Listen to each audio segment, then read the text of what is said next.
宇轩，川普真的太想要格陵兰了，不管用武力或者是用买的，甚至他直接呛他用了这一句话，他说：“你们只是多加一辆狗拉雪橇。”结果我说狗拉雪橇真的假的？结果我去查，川普大大你错了，这只狗可厉害了，这只狗是特种部队，这只狗是人家的天狼星巡逻队。对，没有错，我知道啊。如果说川普呢想要拿下格陵兰哦，你得要先过这一关。为什么？因为这些狗狗，它是特种部队哈，对，会挡在你的面前。首先，各位你不要小看，这是丹麦的3大特种部队里面的其中之一，精英部队，而且它是全世界地表唯一用狗担任特种部队成员之一，而且它有一个响当当的名称，它的名称呢叫做天狼星特种部队。这个特种部队干嘛呢？因为呢它的单位其实并不多，但是呢它必须要巡视整个广大的格陵兰，因为格陵兰只有几万人嘛，等于说呢这些范围之内都有这些特种部队呢来作为巡守，来宣示他们的主权。再来呢，第3件事情，也就是这个所谓的特种部队天狼星，它厉害在哪里呢？因为它有很多矿产，对，以及它北部有一些还没有开发的地方。换言之，黑叫啥啦？台湾话孙残罪啦，要靠这些狗。那我问你了，赵尔，你都会讲说，那你可以用机械，你用人。我问你呢，这种冰天雪地，你觉得这些机械会不会冷到故障？当然会，未开发的道路，对啊，那车开进去你就屌掐了。你怎么开发？那一直积雪你怎么开发？再来第2件事，你说我开雪车，我跟你讲没那么厉害。为什么？因为这些人哦，包括这些狗啊，都是特别挑过。你知道这狗是什么吗？这叫做格陵兰犬。那这种格陵兰犬它有双层毛，而且它在那毛里面，你不要看它的外表憨厚可爱哦，感觉呢像是什么忠犬小八，不是，里面都是 muscle， 叫派凶的那一种。对，所以呢，它等于说，比如说2个人大概配多少呢？一组是2个人哈，配大概11到15只这种我们讲可爱的格陵兰犬。再来这些特种部队，我们不要讲狗，人也很厉害。除了挖人、猎人，这个天狼星，你知道他们擅长是什么吗？每个人呢要进去里面，不止你要会射击。你还有什么极地生存？也就是我把你丢在冰天雪地呢，1到2个月，你还可以活得下来。对，再来呢，它还会侦查。我跟你讲，这个侦查跟美国你说什么 Delta 哦，跟什么游骑兵那不一样哦。我问你，雪地的侦查怎么侦查？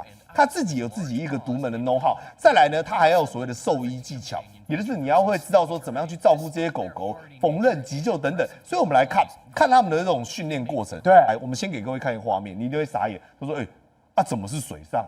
那怎么变水上运动？来，你看哦，它是在那边，然后游艇在那边跑，对，这边因为代表什么？因为格陵兰不只有冰，它还有水，所以代表他们也要熟知水性。那与此同时呢，雪橇拉的这个训练哦，也不是像你想象那么简单，他们有专门在训练说这个狗狗该如何去处理，所以他们是先在这种类似平地的地方，然后把那狗呢编排对好。那我是跟你讲，那狗超乖的。他就这样乖乖的这样坐在原地，然后一动也不动，然后开始进行训练。你看哦，后面那是雪橇，对不对？哇塞，真的是12只这样拉的。对，你知道吗，赵尔？因为整个格陵兰不是你想一想，它是不是有些偶尔有时候会有所谓的坑洞？对，有时候会有所谓的山坡，因为雪甚至有些是假的。对，比如说它刚漆，但是呢它还不够硬，所以你可能会深陷进去。对，这些狗都有办法因应。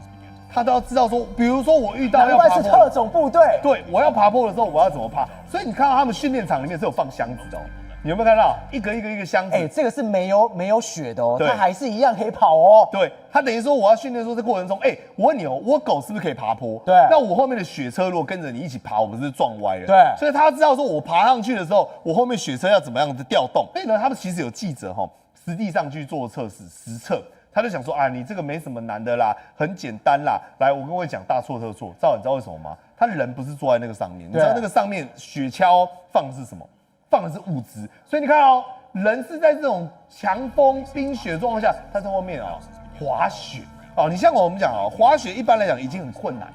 结果他是要在这个狗的拉拖之下，等于说我后面像乘风破浪一样，我下面2个不是像你想的说坐在上面舒舒服服，是我要用类似我们讲的滑雪的这种雪橇，你知道人就这样踩在那个滑雪板上面，在后面这样跟着那个狗这样晃，他在溜着嘞，所以他站着，因为你看他不是坐在上面他是站着的所以你知道吗？这个情况之下就非常困难。再来，我们刚才特别一直提到这个狗，各位你还知道这个狗其实还有一个独门秘辛。你知道是什么吗？它可以跟北极熊 PK。来，你看左边的那个就是格陵兰犬，右边的北极熊。你看你现在才知道那狗有多大只了吧？对，北极熊那是2、3米高它直接往它鼻子咬下去川普，你在瞧不起这个狗？对啊，我跟你讲，川普，你去跟他单挑看看。宏观取材，厘清真相，犀利精准，深入剖析，时刻掌握关键，新闻时事不漏接。老时段，新气象。我是钟浩和，关键时刻2.0全新出击。